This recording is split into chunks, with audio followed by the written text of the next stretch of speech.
आता आम्ही 11 वाजता जरांगे साहेबांची आरोग्य तपासणी केली, त्यामध्ये पल्स घेतला.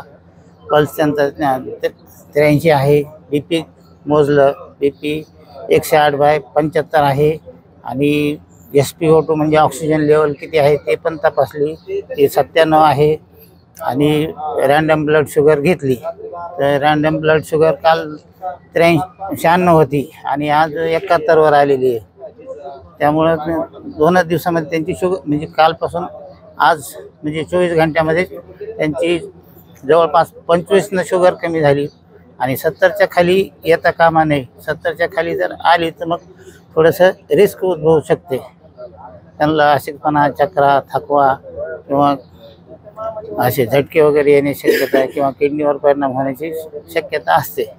त्यामुळं वेळीच खबरदारी घेणं गरजेचं आहे. आम्ही त्यांना ORS किंवा IV फ्लुइड घेण्यासाठी रिक्वेस्ट केली होती, पण त्यांनी जोपर्यंत मागण्या मान्य होत नाहीत तोपर्यंत उपचार घेण्यास नकार दिलेला आहे. कुठल्याही प्रकारचं सलाईन किंवा ORS किंवा पाणी असं घेणार नाही असं त्यांनी स्पष्ट सांगितलं. ABP माझा, उघडा डोळे बघा नीट.